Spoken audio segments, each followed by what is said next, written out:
पहला है कि इंसान को बस होना आना चाहिए, और बेशक दूसरा इंसानी काम है, इंसान कुछ करना चाहता है। अगर आप दुनिया में कुछ करना चाहते हैं तो आपका सपना जितना बड़ा और जीता जागता होगा उतना बढ़िया होगा। अगर आपका सपना कमज़ोर है और हर रोज़ ये बदलता रहता है, तब वो साकार नहीं होने वाला। इसलिए जब आप कुछ करना चाहते हैं तब आपको एक सपना चाहिए। आपने वो प्रसिद्ध भाषण सुना होगा, हाँ मेरा एक सपना है, और इससे ज़बरदस्त चीज़ें हुई। इसने पूरे देश को बदल दिया। इसने एक संस्कृति को पूरी तरह से सिर्फ इसलिए बदल दिया क्योंकि ये किसी का सपना था। तो जब दुनिया में कुछ करने की बात आती है तब आपको एक सपने की ज़रूरत होती है, वरना कैसे होगा। लेकिन ये ज़रूरी नहीं है कि सभी सपने देखें। अगर सभी के खुद के अपने अपने सपने हैं तो वे कल्पनाएं बन जाएंगी और बात कहीं और ही चली जाएगी। जो व्यक्ति सचेतन है उसे एक सपना ज़रूर बुनना चाहिए। आप चाहते हैं मैं अपना सपना पूरा करूं, या आप जाग चुके हैं? सपने के साथ ऐसा ही होता है ना, जब आप सो रहे होते हैं तब कोई आता है, सपना ख़त्म। अभी हम वैसे सपनों की बात नहीं कर रहे हैं। उन सपनों में आपके अंदर कई अधूरी चीज़ें बस फिर से बढ़ चढ़ कर सामने आती रहती हैं। लोग रात में जो सपने देखते हैं वो ज़्यादातर बस अधूरी रह गई वास्तविकताएं होती हैं, जो कई तरह से अजीब रूपों में प्रकट होती रहती हैं। ज़्यादातर सपने बस बेहिसाब विचार होते हैं जो बस चलते रहते हैं। सपने 4 अलग अलग प्रकार के होते हैं, लेकिन सपनों का एक बड़ा हिस्सा केवल अधूरी इच्छाएं हैं। हम उस तरह के सपनों की बात नहीं कर रहे हैं। हम बात कर रहे हैं जागरूक होकर एक सपना बुनने की, जो साकार होगा और काम करेगा। देवी असल में एक सपना ही है। मैंने उन्हें रचा है, लेकिन वो असली हैं और काम करती हैं। दुनिया में एक संस्कृति है जिन्होंने इसे ठीक से समझा है। भारत में इसे कहने का तरीका काफ़ी जटिल है, लोग समझ नहीं पाते हैं।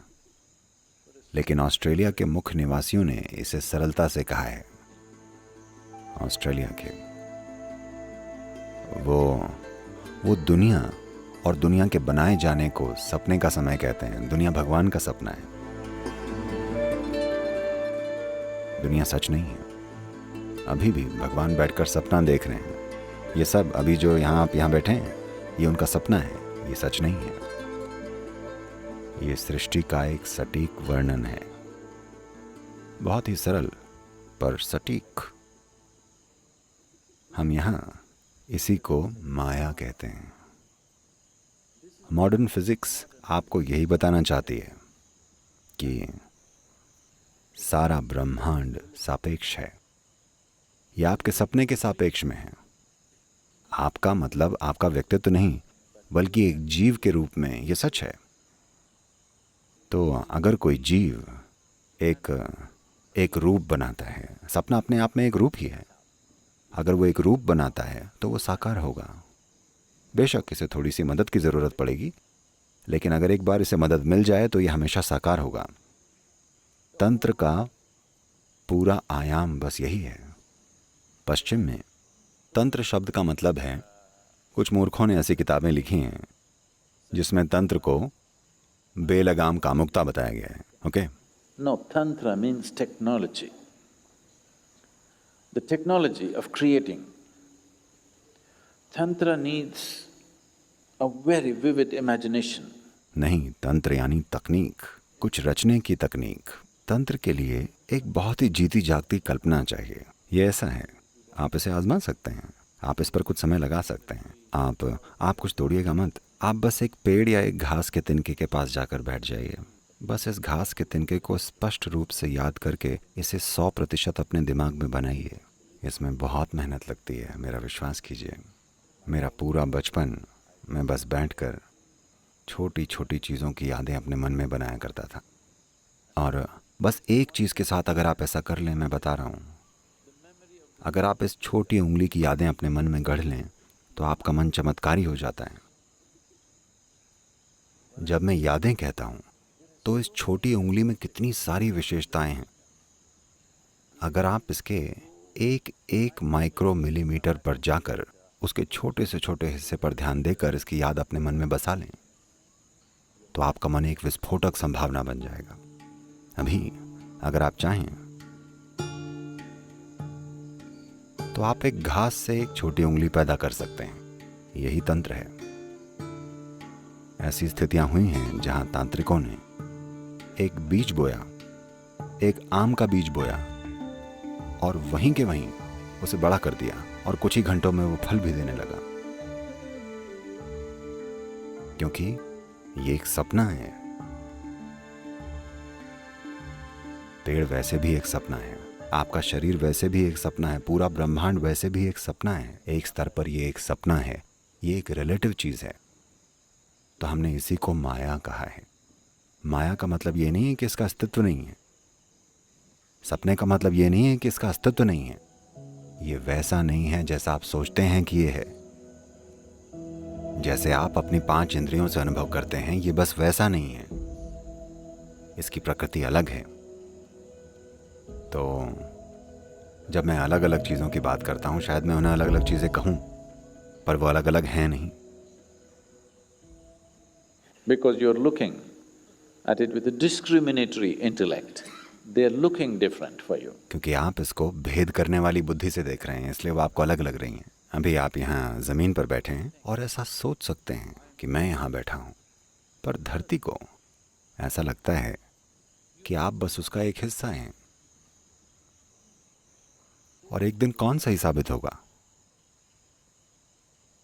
अभी आप कह सकते हैं नहीं, ये सच नहीं है, मैं उठ सकता हूँ, मैं चल सकता हूँ, मैं दौड़ सकता हूँ, मैं कूद सकता हूँ। पर एक दिन जब धरती आपको खींच लेगी तो वो आप पर हंसेगी।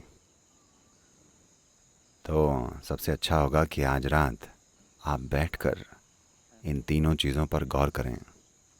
दिन के अंत में आप अपने बिस्तर पर बैठिए और पीछे मुड़कर देखिए कि सुबह उठने से लेकर पूरा दिन आपने किस तरह से बिताया। आप देखेंगे कि 90% समय आप काफ़ी मूर्ख थे। मैं प्रतिशत को लेकर उदार हूं, मेरा यकीन कीजिए। अगर आपको बस थोड़ा सा काम या थोड़ी सी जिम्मेदारी दे दी जाए, अचानक आप कितने महत्वपूर्ण बन जाते हैं। अचानक आप ब्रह्मांड से भी बड़े बन जाते हैं। कितनी ही बार आप ब्रह्मांड के आकार से भी बड़े बन बैठे हैं। अगर आप इस पर गौर करें तो आप पाएंगे कि ज़्यादातर समय आप बस सूझे हुए हैं। कितनी ही बार आप अमर बन गए थे, यानी आप अपनी मौत को लेकर जागरूक नहीं थे। और कितनी ही बार आप अपने आसपास के लोगों और चीज़ों को बिना किसी जुड़ाव के देखते हुए घूमते रहे हैं। बस इन 3 चीज़ों पर ध्यान दीजिए, आप देखेंगे कि आपको रात भर हंसते रहना पड़ेगा। रोना मत शुरू कर दीजिएगा, बस अपनी मूर्खता पर हंसना सीख लीजिए। आप देखेंगे कि आपका सारा कचरा बहुत तेजी से खाद में बदल जाएगा। और खाद विकास के लिए अच्छी होती है, आपको पता है। हाँ, हर दिन आप अगर ऐसा करेंगे तो आप बुद्धिमान हो जाएंगे, मेरा यकीन कीजिए, बहुत बुद्धिमान। और मुझे बुद्धिमान लोगों की ज़रूरत है। मैं उन्हें ढूंढ रहा हूँ। यहाँ करने के लिए बहुत सारी चीज़ें हैं, लेकिन उतनी बुद्धि नहीं है। आइए उन्हें तैयार करें।